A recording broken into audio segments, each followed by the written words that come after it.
Assalamu alaikum, Allahqa iman keltirgen musulman bir tuğandar. Tameki çegүү çoğun күнөөлөрдүн. Tameki çegүү azırkı el arasında kеңири taragan жаман жоруктардын бири деп атасак болот. Tameki çegүүнү адат кылып алган адамдардын саны күн сайын көбөйүүдө.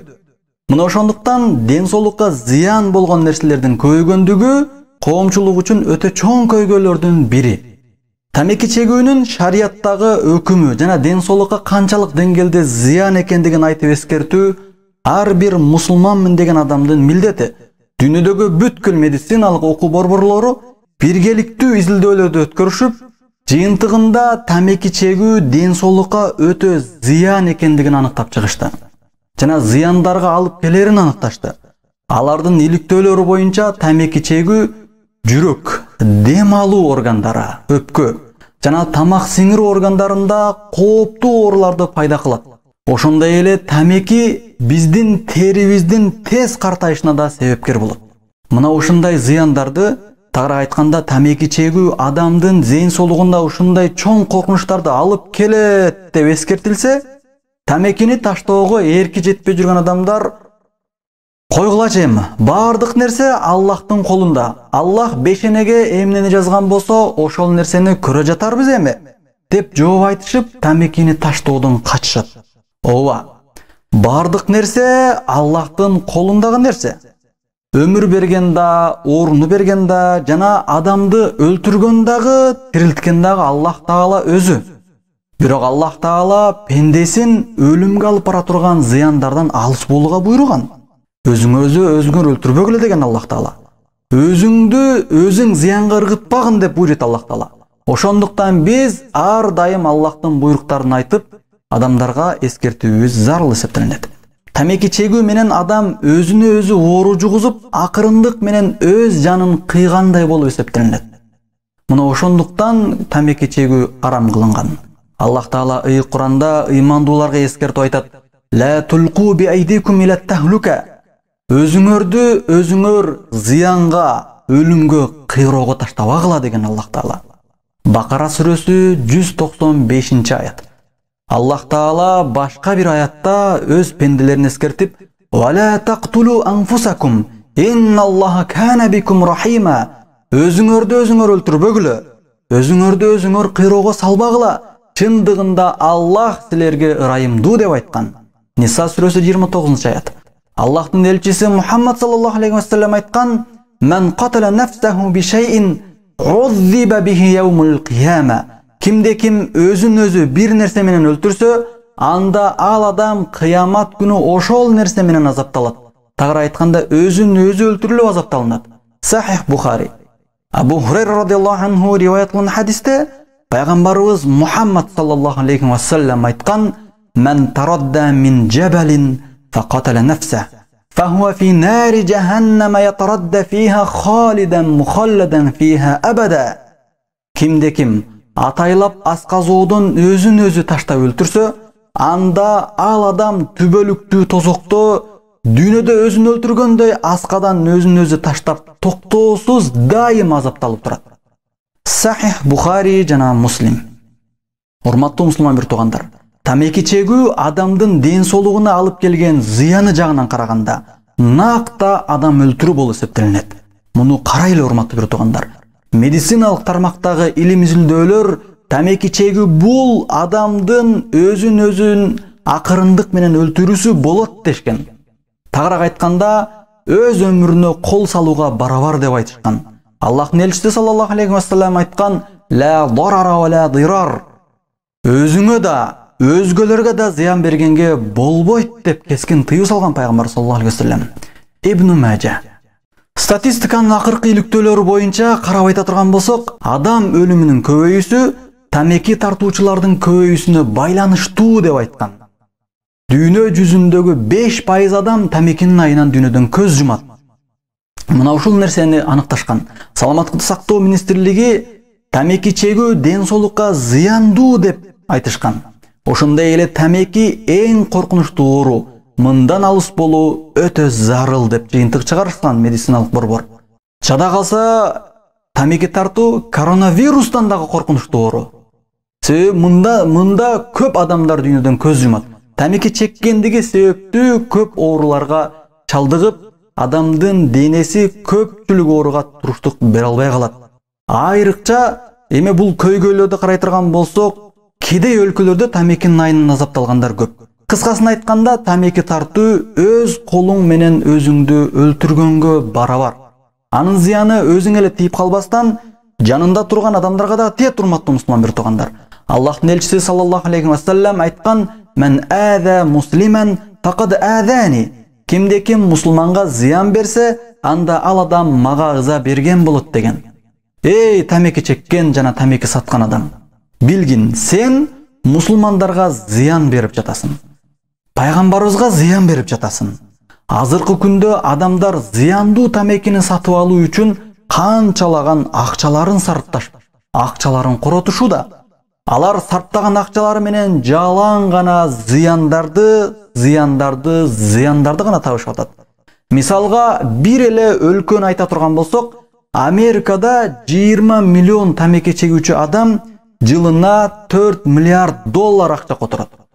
Мындай чыгымдар кедей өлкөлөрдө жана кедей үй бүлөлөрдө болсо, түйшүк ого бетер көбөйөт. Алар тирлик үчүн иштеп табышкан акчаларынын көпчүлүгүн тирлик иштетпестен тамеки сатып алууга сарпташат. Ошонун себебинен алар зарыл болгон керектөлөрүн дагы таштап, тамекиге акча коротушат. Себеби кумар болуп калган. Тамеки кумар болуп калган, аргасыз сатып алышат. Кээде ачка болушу мүмкүн, бирок тамекисиз боло албайт. Тамекиге кумар болгон алар. Мына ошондуктан мындай кылыктар бул анык ысырапкорчулук болот. Ислам дини мына ушундай ысырап кылуудан жана пайдасы жок нерсеге акча коротуудан, акча сарптоодон тыят. Аллах Таала ыйык Куранда айтат: "Иннал мубаддирина кану ихвану шаятин ва кана шайтану ли раббихи кафура." Чындыгында ысырап кылуучулар шайтандын достору болду. Ал эми шайтан Роббисине капыр болгон. Исра сүрөсү 27-аят. Өзүнүн акчасын туура пайдалана албаган адамдарды акылы толо элек, акылы толук эмес деп аталат. Ислам шарияты мындай адамдардын колуна акча берүүдөн тыйган. Тамеки чеккен адамдарга садака бергенге болбойт. Себеби алар акчаны туура жакка иштетпестен тамекиге иштетет. Мындай суроо келет да: тамеки чеккен үй бүлөгө садака кылып нак акча берсем болобу деп. Жообу жок. Аларга акча берген туура эмес. Жардам берүүнү кааласаң, аларга азык-түлүк же тамак-аш сатып алып бергин. Эгерде сен мындай тамеки чеккен адамдарга нак акча бере турган болсоң, арак ичкендерге нак акча бере турган болсоң, анда алар сен берген акчага тамеки сатып алышат. Арак сатып алып ичишет дагы, анын кылган күнөөсүнө шерик болуп каласың. Эгер тамак-аш алып сатып алып берсең, анда аны өзү жана бала чакасы менен жейт. Мына ушундай тамеки сатып алууга же алкоголдук ичимдиктерге акча сарптаган адамдар, арак ичкендер, наша чеккендер, шарияттын көз карашы менен айтканда, шарияттын тили менен айтканда, акылы толук эместер, келесоолордун катарына кирет. Мындай адамдар өзүнүн акчасын дагы туура пайдалана албаган адамдар деп өкүм берилет. Ислам соту мындай адамдардын колунда акчасын дагы өз колуна бербестен башка бир адам аркылуу пайдаланат. Мындайларга өзүнүн акчаларын толук бергенге болбойт. Алардын абалына жараша, муктаждыгына жараша берип турат. Эгерде бардык акчасын колуна берсе, ал адам акчасын пайдасыз жакка жумшап, тез эле түгөтүп жок кылышы мүмкүн. Аллах Таала ыйык Куранда айткан: "Вала ту'тус суфаха амвалакум." Акылы толо электерге мал мүлкүңөрдү карматпагыла. Ниса сүрөсү 5-аят. Мына ушундай себептерден улам ислам шарияты тамеки чегүүнү арам кылды. Анткени тамеки мындай зыяндуу жактары, сыпаттары менен ал Аллах Таала адал кылган жакшы таза нерселерден эмес. Тескерисинче Аллах Таала арам кылган жаман, ыплас нерселердин катарына кошулат. Аллах Таала ыйык Куранда айткан: "Ва юхиллу лахумут таййибат ва юхарриму алейхимул хабаис." Аллах аларга жакшы, таза нерселерди адал жана жаман, ыплас нерселерди арам кылат. Араф сүрөсү 157-аят. Аллах Таала башка бир аятта айтат: "Я айюханнас, кулу мимма фил арди халалан таййиба." Эй адамдар, Ey Аллахка ыйман келтиргендер, силер жердеги адал жана таза нерселерден жегиле. Бакара сүрөсү 168-аят. Биздин имам Азам Абу Ханифа мазхабында тамеки чегүүнүн өкүмү макрух тахрими, арам кылынган макрух деп өкүм берилет. Фык термини менен айтканда макрух экиге бөлүнөт. Макрух тахрими жана макрух танзихи деп эки топко бөлүп айтылат. Макрух арамга жакын макрух жана адалга жакын макрух болуп. Тамеки тартуу мына ушул эки топтун арамга жакын макрунун катарына кирет. Кимде ким макрух тахримиди, арамга жакын макрухту кылган болсо, анда ал адам арамды кылгандай чоң күнөөгө батат. Мына ошондуктан биз тамеки чегүүчү адам күнөөкөр болот деп айтып аттык. Ошондуктан көпчүлүк китептерде тамеки чегүү арам деп эле жазылган. Макрух тахрими менен арам деген сөздүн ортосунда эч кандай чоң айырмачылык жок. Экөө тең тыюу салынган, аткарууга болбой турган, күнөө эсептелинген, тыйылган иштерге айтылат. Тамеки чеккен адам шариятта тыюу салынган арамга жакын макрухту, арам ишти кылгандыктан күнөөкөр болот.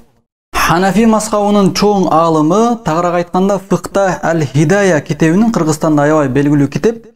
Негизи эле Абу Ханифа мазхабында эң чоң маржи катары эсептелген китеп Хидаяга шарх жазган Мухаммад Ал-Айни мындай деп тамекинин арам болгонунун себебин төмөндөгүчө түшүндүрөт.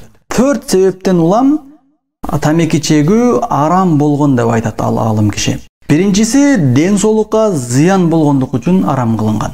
Экинчиси тамекидеги никотин жана анын баш айлантуучу касиети бар болгондук үчүн. Ошондой эле андагы зыяндар акырындык менен мээге залакат жеткиргендиги үчүн арам кылынган дейт. Үчүнчүсү тамеки чеккен адамдын оозунан дайыма жаман жыт чыгат. Бул тыюу салынган сыпаттардан.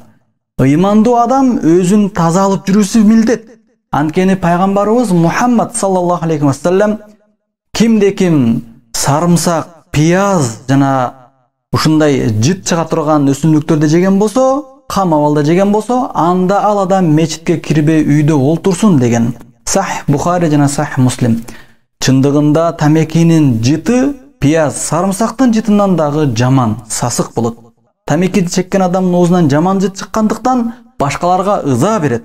Аллахтын элчиси саллаллаху алейхи ва саллям башка бир хадисинде айткан: кимде ким мусулманга зыян берсе, анда ал адам мага зыян берген болот, мага ыза берген болот деген пайгамбарыбыз. Мына ошондуктан арам кылынган. 4-үнчү, тамекиде эч кандай пайда жок. Эч бир пайдасыз иштерди кылып жүрүүнүн өзү чоң зыян. Тамекиде жалаң гана зыяндар болгондуктан улам арам кылынган дейт. Ал-Мухаммад Ал-Айни айткан мына ушул 4 себептен тамеки тартуу арам кылынган деп айтат. Аллах Таала разы болсун. Аллах Таала баарыбыздын үй бүлөбүзгө тынччылык берсин, баарыбызга туура жолго салсын.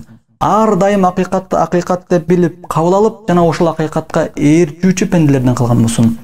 Аллах Таала бизге насип кылсын. Аллахтын өкүм буйруктарына баш ийген, моюн сунган чыныгы мусулман болууну бизге илхам кылып берсин. Аллах Таала өзү вада кылган бейишке кирүүнү баарыбызга насип кылсын.